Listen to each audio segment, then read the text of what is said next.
అసలు benefit షోలకి permission ఇచ్చిందే రేవంత్ రెడ్డి సర్కార్. దాంతోపాటు టికెట్స్ పెంపునకు కూడా పర్మిషన్స్ ఇచ్చింది. కానీ మొన్న రీసెంట్గా మాట్లాడిన మాటలు అంటే ఇక నేనున్నంత వరకు ఈ సీఎం సీట్లో నేనున్నంత వరకు బెనిఫిట్ షోస్ ఉండయి, టికెట్ల రేట్లు పెంచము అనేసి మాట అంటే ఈ మాట మార్చడాన్ని ఎట్లా చూస్తారు?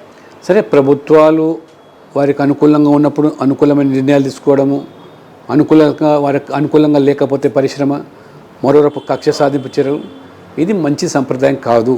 ప్రభుత్వాలు మారినప్పుడు విధానాలు మార్చడము అది కూడా భావ్యం కాదు. మరి రేవంత్ రెడ్డి గారు చెప్పాలి, మీరే అనుమతి ఇచ్చి అన్ని అవకాశాలు కల్పించి ఎందుకు ఇవాళ ఎదురు తిరుగుతున్నారో ప్రజలకు ఇది మరి అర్థం కానటువంటి అంశం. వారికి ఉన్న కక్ష ఏమిటి, వారికి ఉన్నటువంటి ఆ కోపం ఏంటో ప్రజలు తెలుసుకోదలుచుకున్నారు. మీలాంటి వాళ్ళు వాళ్ళ ద్వారా ఈ ముఖ్యమంత్రి ద్వారా జవాబు అంటే సీఎం రేవంత్ రెడ్డి తెలుగు ఇండస్ట్రీ మీద పగబట్టారంటారా ఏంటి అని? అంటే వరుసక్రమంలో జరుగుతున్న సంఘటనలు బట్టి చూస్తూ ఉంటే, వారు మాట్లాడిన ధోరణి బట్టి చూస్తుంటే సినీ పరిశ్రమ మొత్తం కూడా ఇవాళ వీళ్ళు వ్యాపారాలు చేసుకుంటారు, సంపాదించుకుంటారు. మనకు ఒరగబెట్టింది ఏంటిది, ఆయన కాలు ఇరిగిందా, చెయ్యి ఇరిగిందా, కన్ను పోయిందా అనే మాటలు దేనికి సంకేతం? కాబట్టి జరిగిన పొరపాటును అందరం కూడా ఇవాళ ఖండిస్తూ ఉన్నాం. కానీ ప్రత్యామ్నాయ చర్యల మీద మీరు ఆలోచన చేయకుండా బుద్ధ జల్లే కార్యక్రమం, వాళ్ళ మీద విషం చిమ్మే కార్యక్రమం, ప్రజలు ఇవాళ దానికి ఏమాత్రం కూడా దాన్ని రుచించడం స్వాగతించడం. మొన్న అసెంబ్లీ సాక్షిగా సీఎం రేవంత్ రెడ్డి మాట్లాడిన మాటలు విన్నారు. ఆ తర్వాత అల్లు అర్జున్ ప్రెస్ మీట్ పెట్టింది కూడా మీరు చూసే ఉంటారు సార్. దీని తర్వాత మళ్ళీ అల్లు అర్జున్ సినీ హీరో అల్లు అర్జున్ ఇంటి మీద ఓయూజేఏసీ ముసుగులో యూత్ కాంగ్రెస్ లీడర్ కూడా దాడి చేయడాన్ని ఎట్లా చూస్తారు? ప్రభుత్వ వైఫల్యము, శాంతి భద్రతలు ఈ రాష్ట్రంలో క్షీణిస్తున్న దానికి ఇది తార్కాణం. ఇవాళ ప్రజల మీద ఉసిగొల్పి ఆ రకంగా కక్ష చర్యలు పాడతామని ప్రభుత్వం భావించిన వాళ్ళ యొక్క శ్రేణుల ద్వారా ఇటువంటి కార్యక్రమాలు చేసినా అది అశాంతికి శాంతికి భగ్నం కలుగుతుంది. దానికి ప్రభుత్వమే బాధ్యత వహించాల్సి వస్తుంది. ఏపీ డిప్యూటీ సీఎం చూస్తే cine industry, Hyderabad cine industry అంటే తెలుగు ఇండస్ట్రీయే ఏపీకి వచ్చేస్తుంది అన్న కమెంట్స్ని ఎట్లా చూస్తారు? అంటే నిజంగా హైదరాబాద్లో రెండు రాష్ట్రాల్లో కూడా పరిశ్రమ అభివృద్ధి చెందాలని కోరుకుంటాము. ఇక్కడ నుంచి తల్లి పోవాలని చెప్పి మేము భావించాం, ఇక్కడ నుంచి తల్లి రావాలని కూడా వారు కోరుకోరు. మరి ఆయన మాట్లాడిన మాటలు దేనికి సంకేతం? పరిశ్రమ అభివృద్ధి చెందాలని వారు కోరుకున్నారు, తప్పు లేదు. అక్కడ పరిశ్రమ అభివృద్ధి చేయొచ్చు, ఇక్కడ కూడా పరిశ్రమ. ఇవాళ తెలుగు సినిమా పరిశ్రమ కొరత లేదు. అనేక స్టూడియోలు రావడానికి ఆస్కారం ఉంది, అనేకమైనటువంటి ఇవాళ టెక్నాలజీ పెరిగింది.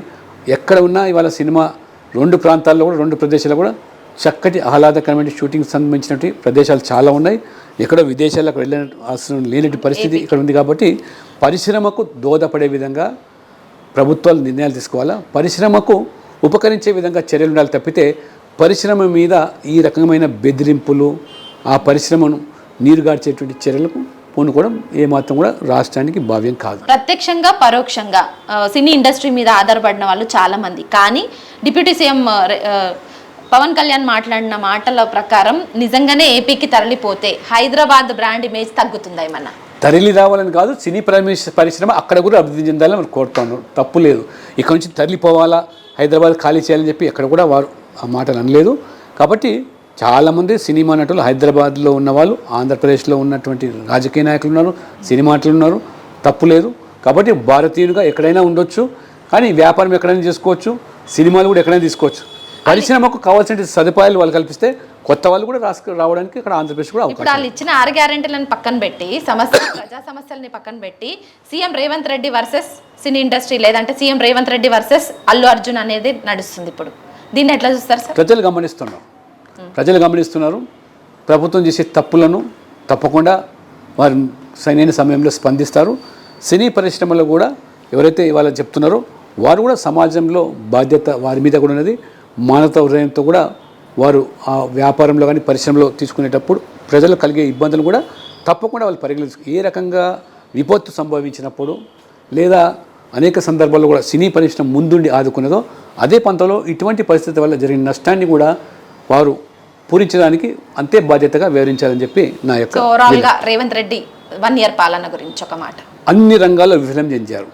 పూర్తిగా రైతులను మోసం చేశాడు, మహిళలను మోసం చేశాడు, యువతను, నిరుద్యోగులను, ఎస్సీ ఎస్టీ బీసీ వర్గాలను అందరి కూడా ఇవాళ ఇచ్చిన హామీలు నెరవేర్చకుండా మోసం చేశారు. కాబట్టి ప్రజలు తిరగబడుతున్నారు. కాబట్టి ప్రజల దృష్టి మళ్లించేదానికి ఈ కుయుక్తులు పన్నుతున్నారు తప్పితే ఇతరత్ర కాదని తేలిపోతూ ఉన్నది.